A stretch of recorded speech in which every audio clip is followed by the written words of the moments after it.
Assalamualaikum anak-anak, apa kabar hari ini? Bertemu kembali bersama saya, guru kalian di sini. Hari ini kita bertemu kembali masih pada tema 6, subtema 3, pembelajaran 4. Yang pertama, kita akan membahas tentang membuat kesimpulan isi teks media cetak dari diagram. Tapi sebelumnya, seperti biasa, jangan lupa untuk berdoa. Mari kita berdoa, anak-anak.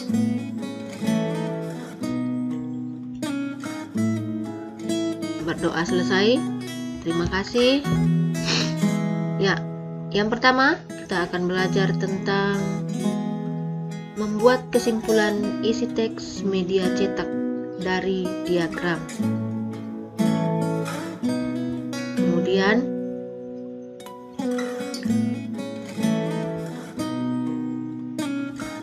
selanjutnya adalah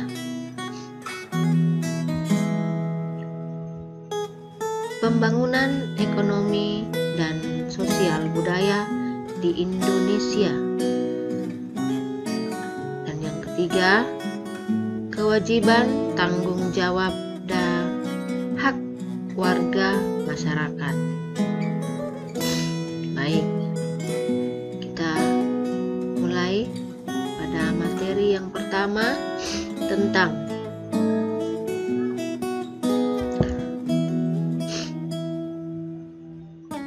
sabar ya anak-anak. Yang pertama yaitu membuat kesimpulan isi teks media cetak dari diagram. Pada pembelajaran sebelumnya kalian sudah belajar tentang membuat kesimpulan isi teks dengan menggunakan peta konsep, kemudian dengan menggunakan peta pikiran. Nah, hari ini kita akan belajar tentang bagaimana membuat kesimpulan isi teks media cetak dari diagram. Maaf. Nah, untuk menguraikan informasi menggunakan diagram, kalian harus menentukan pokok pikiran dan informasi penting dari setiap paragraf. Kalian juga dapat membuat daftar pertanyaan untuk membantu menemukan informasi penting dalam teks dengan menggunakan kata tanya. Pada pembelajaran yang lalu, kalian sudah belajar bagaimana menggunakan kata tanya. Seperti apa, di mana, siapa, mengapa, dan lain-lain. Kemudian, yang terakhir, setelah kalian menentukan pokok pikiran dan jawaban dari pertanyaan yang kalian buat, maka kalian akan membuat diagram. Nah, diagram ini bentuknya terserah kalian. Pada pembelajaran sebelumnya juga kita sudah belajar dan saya sudah berikan contoh. Selanjutnya nanti kalian akan berlatih sendiri di rumah membuat kesimpulan isi teks dari media cetak dengan menggunakan diagram. Oke, sampai di sini bisa paham? Nah, selanjutnya kita akan lanjutkan pada materi pembangunan ekonomi dan sosial budaya di Indonesia. Pembangunan ekonomi dan sosial budaya sangat penting bagi kemajuan suatu bangsa. Salah satu faktor dari adanya interaksi antar individu atau kelompok di dalam suatu lingkungan. Setiap individu atau kelompok tersebut pasti memiliki peran masing-masing.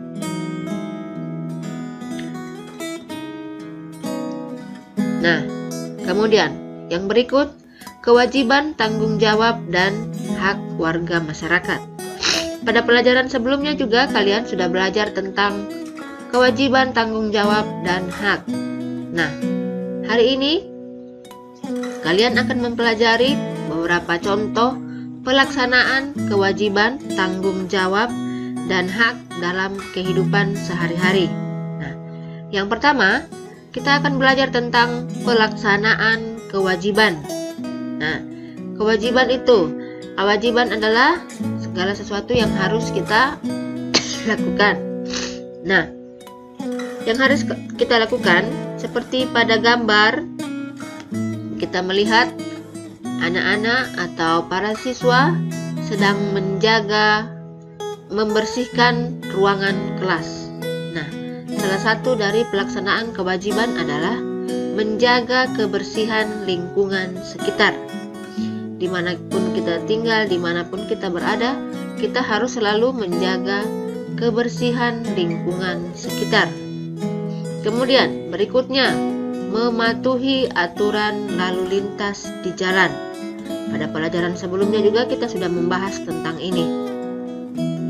Kemudian yang berikut adalah mematuhi tata tertib di sekolah.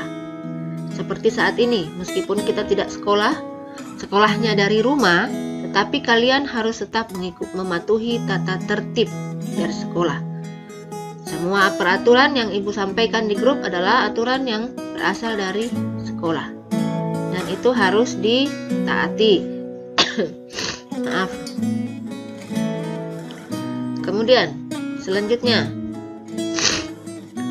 pelaksanaan tanggung jawab. Nah, contohnya adalah merapikan mainan setelah digunakan. Nah, setelah kalian bermain di rumah, maka mainan yang kalian gunakan harus dirapikan. Itu merupakan salah satu contoh pelaksanaan tanggung jawab. Kemudian yang berikut, mencuci kaki setelah bermain. Nah, apalagi di zaman corona seperti saat ini, bukan hanya mencuci kaki, kita juga harus rajin mencuci tangan. Setelah bermain atau setelah dari mana, kita harus selalu ingat untuk mencuci tangan dan mencuci kaki. Kemudian yang ketiga, mengumpulkan tugas sekolah tepat waktu. Nah, mengumpulkan tugas sekolah tepat waktu sama seperti saat ini.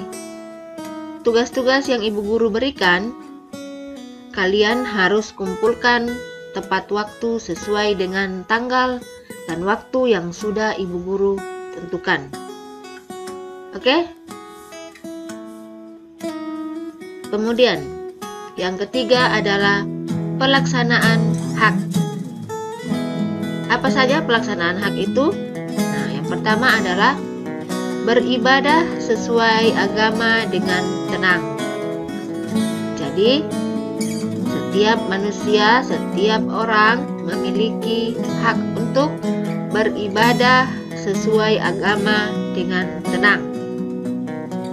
Kemudian yang berikut, mempunyai hak belajar di sekolah saat jam pelajaran. Untuk saat ini kita belum belajar di sekolah, kita masih belajar dari rumah, tapi anak-anak harus tetap semangat. Oke? Nah, yang ketiga adalah menghirup udara segar setiap pagi. Nah, kita bisa menghirup udara segar saat kita menjaga lingkungan kita tetap bersih. Ketika kita sering membuang sampah tidak pada tempatnya, akan mengakibatkan banjir, kemudian tanah longsor, pohon-pohon yang menyimpan air akan tumbang. Kemudian lingkungan sekitar saat banjir akan menjadi kotor. Kita tidak bisa menghirup udara segar. Nah, kalian sebagai warga masyarakat yang baik, sebagai pelajar yang baik, kalian harus ikut menjaga kebersihan di tempat di mana kalian tinggal. Oke? Sampai di sini anak-anak bisa paham? Nah, pelajaran hari ini cukup sampai di sini. Kita akan bertemu pada pembelajaran 5. Cukup sampai di sini. Wassalamualaikum warahmatullahi wabarakatuh dan salam sehat.